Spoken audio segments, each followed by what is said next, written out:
কেন জিলকদ মাস এত বেশি গুরুত্বপূর্ণ, এত বেশি তাৎপর্যপূর্ণ? প্রিয় বন্ধুগণ আমার, আল্লাহ রাব্বুল আলামিন কোরআনুল কারীমের মধ্যে ইরশাদ করেন, ও আমার দুনিয়ার গোলামেরা, আমি রব্বুল আলামিন তোমাদের জন্য 12টা মাস ফিক্সড করে দিয়েছি। পড়েন সুবহানাল্লাহ। আমি রব্বুল আলামিন যেই 12টা মাস আরবি তোমাদের জন্য নির্ধারণ করে দিলাম, পৃথিবীর কারো কোনো শক্তি নাই আমার এই মাসগুলোকে একটা দিন বাড়াবে আর একটা দিন কমানোর চেষ্টা করবে। কি বলেন ঠিক কিনা?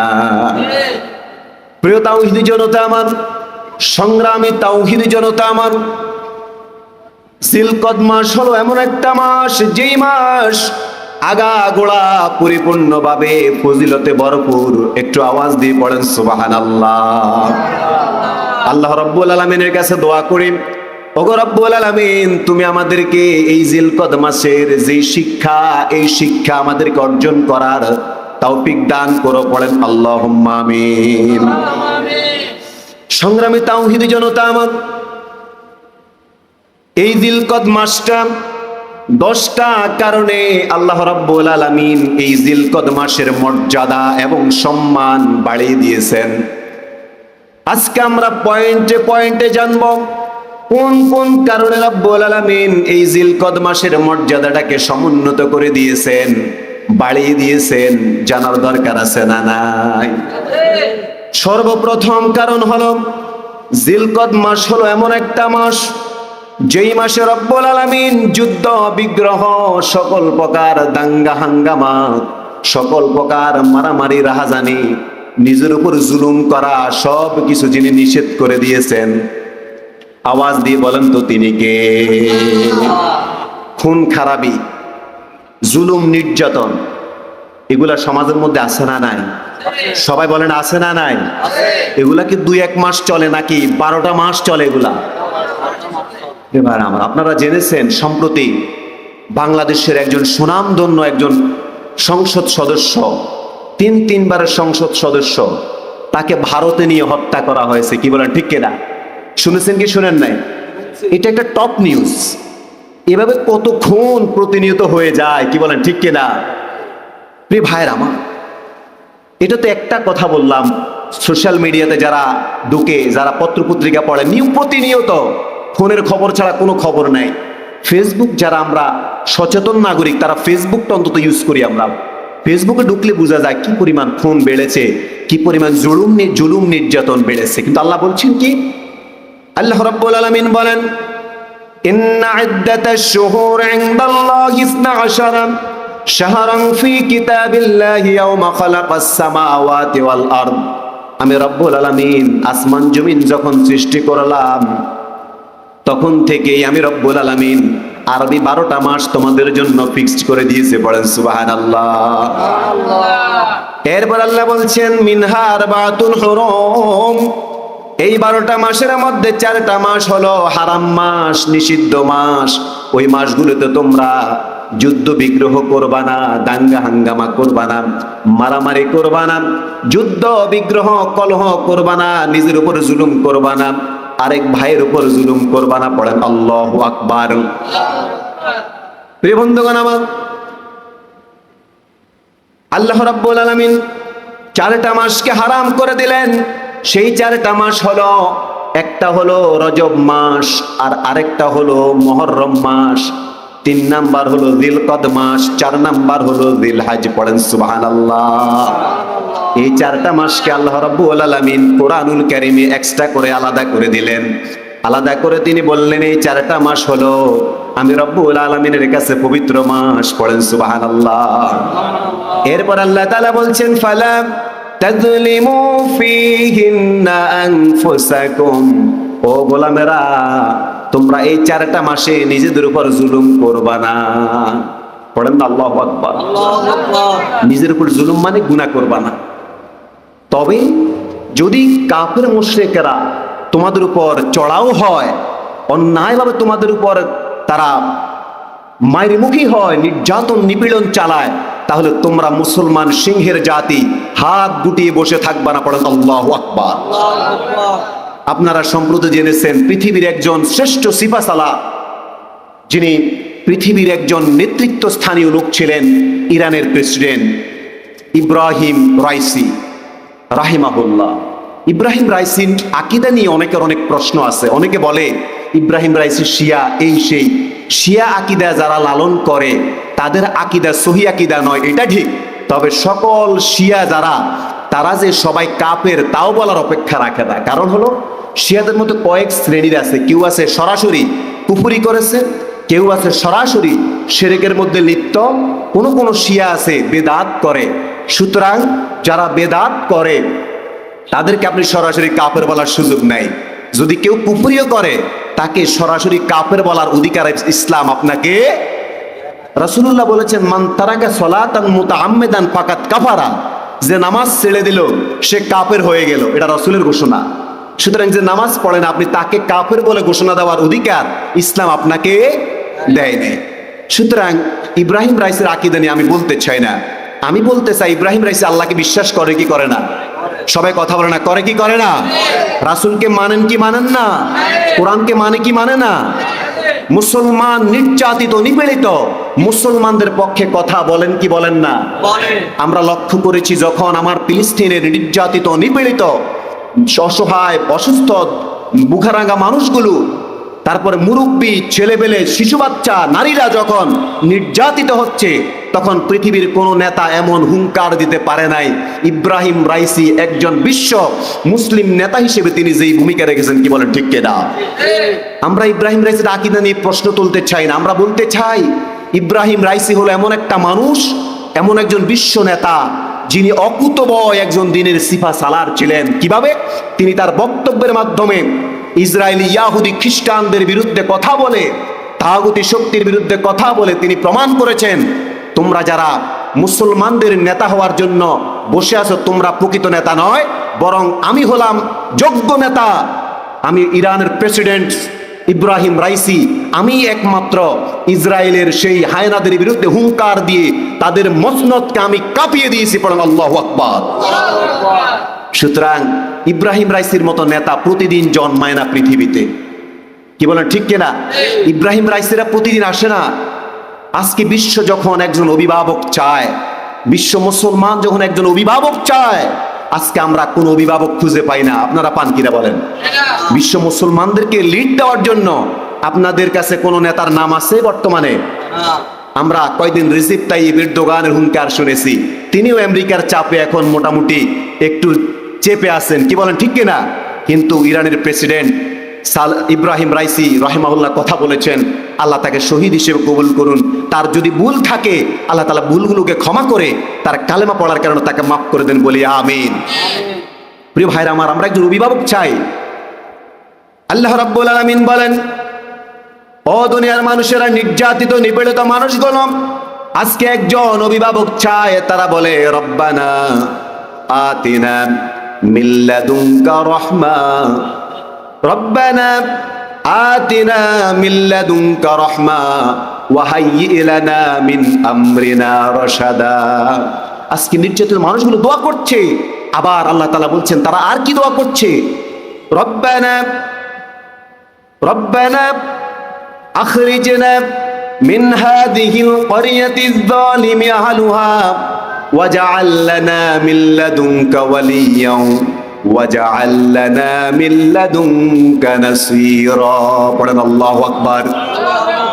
আজকে যখন ইসরায়েলের নির্যাতিত মানুষগুলো বলছে, রব্বানা আখরিজনা মিন হাযিহিল ক্বরিয়াতিয যালিমি আহলুহা, আল্লাহ ইসরায়েলের মতো এই ভয়ঙ্কর এই হায়নাদের হাত থেকে আমাদেরকে মুক্তি দান করো। ওয়াজআল লানা মিন লাদুনকা ওয়ালিয়্যান ওয়াজআল লানা মিন লাদুনকা নাসীরা, আমাদের জন্য একজন যোগ্য অভিভাবক তৈরি করে দাও। আর যোগ্য ওয়াজআল লানা মিন লাদুনকা নাসীরা, আর আমাদের জন্য একজন সাহায্যকারী অভিভাবক তুমি তোমার পক্ষ থেকে তৈরি করে দাও। পড়েন আল্লাহু আকবার। এই ধরনের যোগ্য লোকগুলো দুনিয়া থেকে চলে গেছেন। দোয়া করি আল্লাহ রাব্বুল আলামিন এই মানুষগুলোকে, যারা শহীদ হয়েছেন, পৃথিবীতে নেতৃত্ব দিয়েছেন, দ্বীনের খেদমত করেছেন, ইব্রাহিম রাইসি সহ সকলকে আল্লাহ মাফ করে দেন, বলি আমিন। সংগ্রামী তাওহীদি জনতা আমার, তাহলে এই জিলকদ মাসটার এক নাম্বার গুরুত্বের কারণ হলো, ফজিলতের কারণ হলো এই মাসটা হলো হারাম মাস। এই মাসটাতে যুদ্ধ বিগ্রহ করা, দাঙ্গা হাঙ্গামা করা যিনি চিরতরে হারাম করে দিয়েছেন, একটু আওয়াজ দিয়ে বলেন তিনি কে? ভাইরা, 2 নম্বর কারণ কি?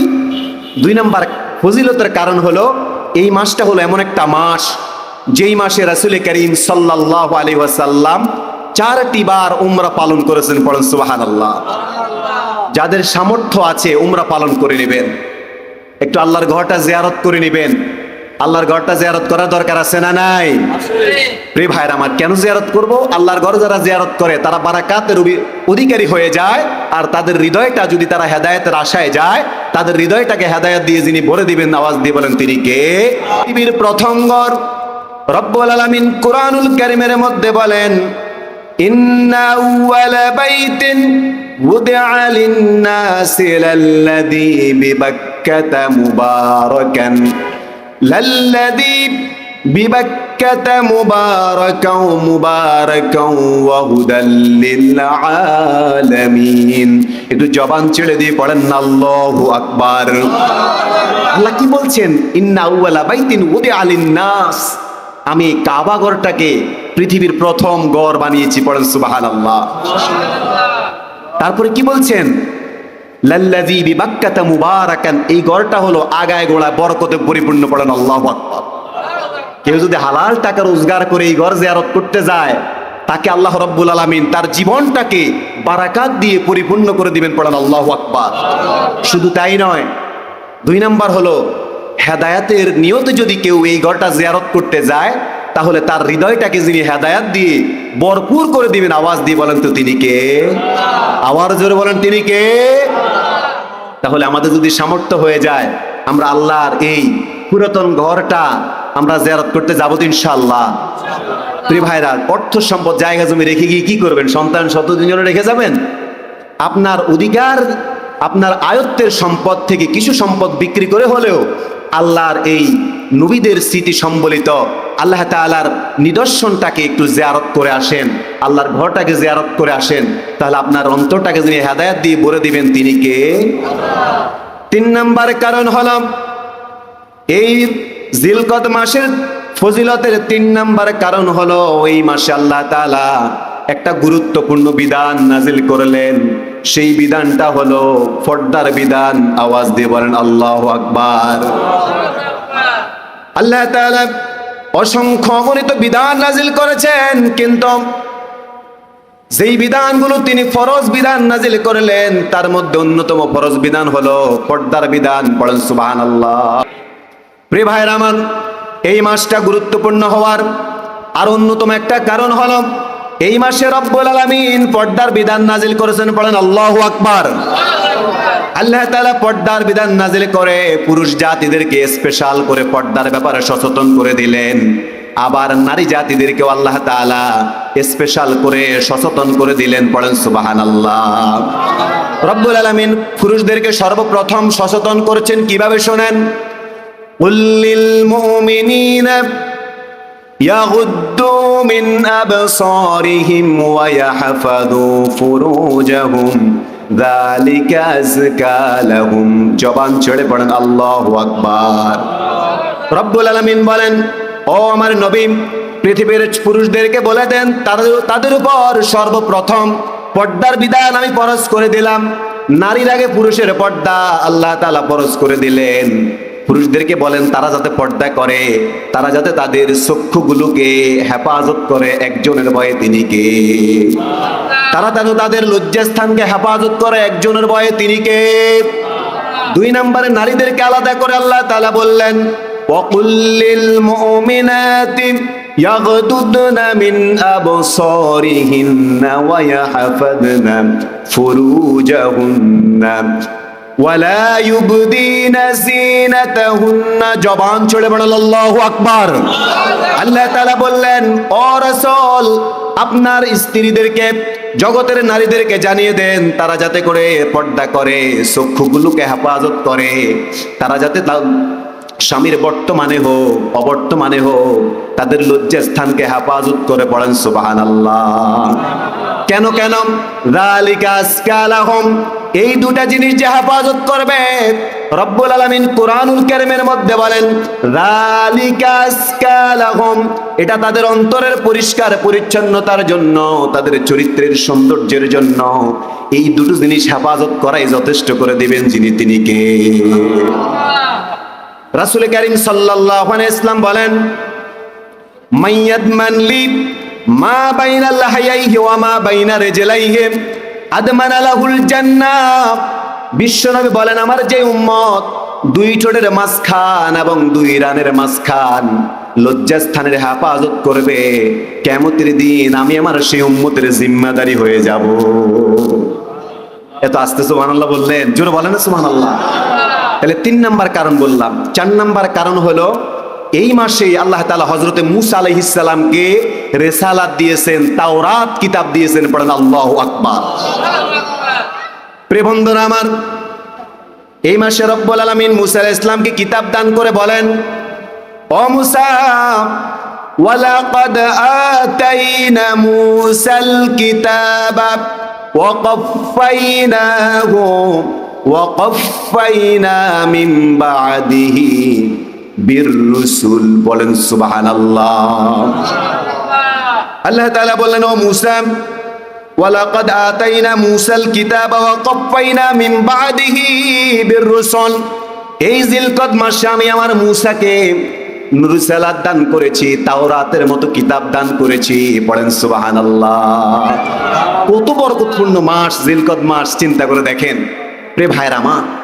5 নাম্বার হলো এই মাসেই বিশ্বনবী জনাবে মুহাম্মদুর রাসূলুল্লাহ সাল্লাল্লাহু আলাইহি ওয়াসাল্লাম আম্মা জান জায়নাব বিনতে জাহাশ রাদিয়াল্লাহু তাআলা আনহাকে নিজের স্ত্রী হিসেবে নিকাহ করে ঘরে তুলে আনলেন। পড়েন সুবহানাল্লাহ।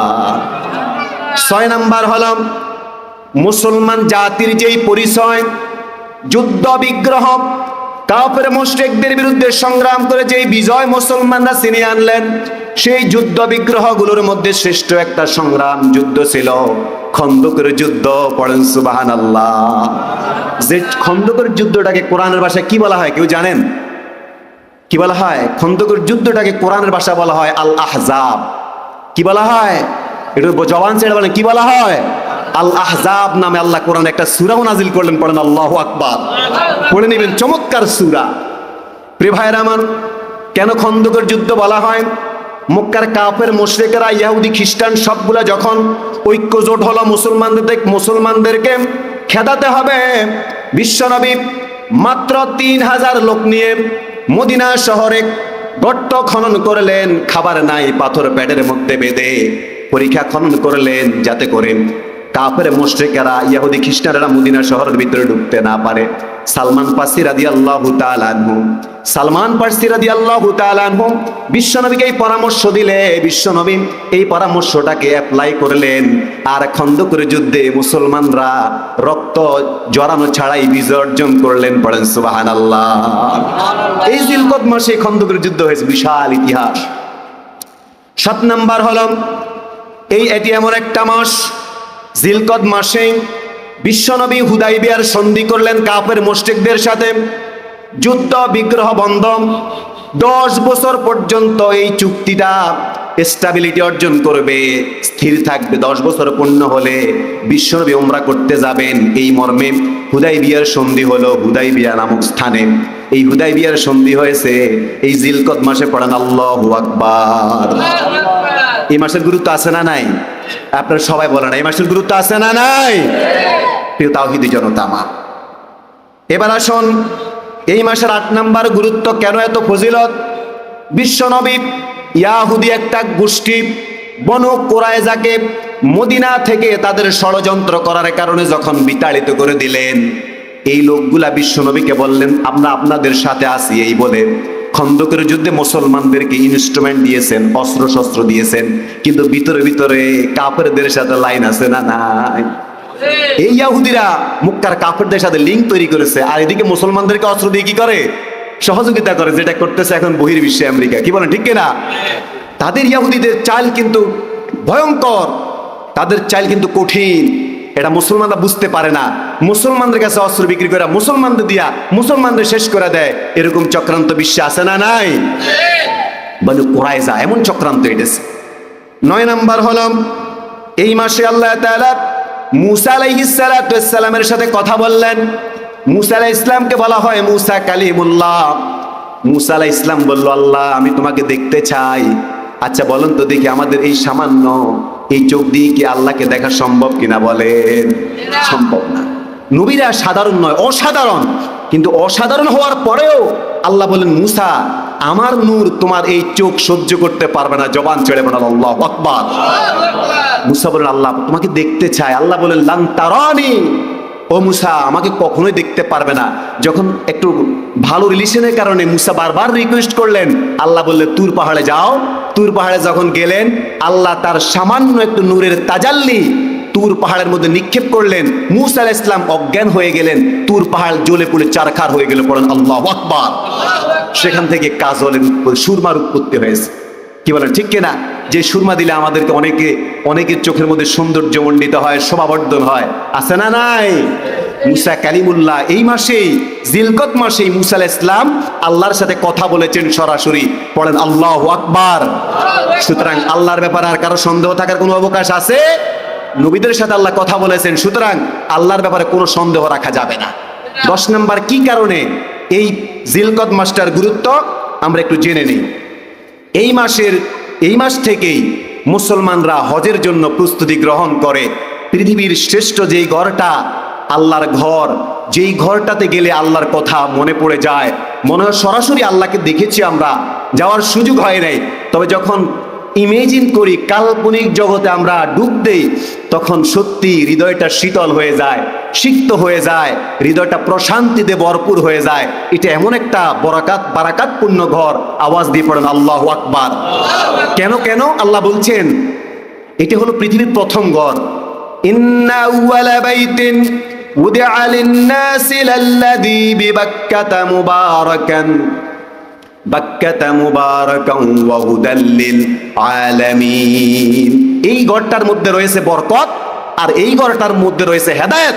সুতরাং যাদের সামর্থ্য আছে তারা যদি এই ঘরটা জিয়ারত করে হেদায়েতের নিয়তে, আমি তাদের জীবনটা বরকতপূর্ণ করে দেব, আর তাদের হৃদয়ের মধ্যে হেদায়েতের আলো আমি আল্লাহ প্রজ্বলিত করে দেব, এনলাইটিং করে দেব। পড়েন আল্লাহু আকবার।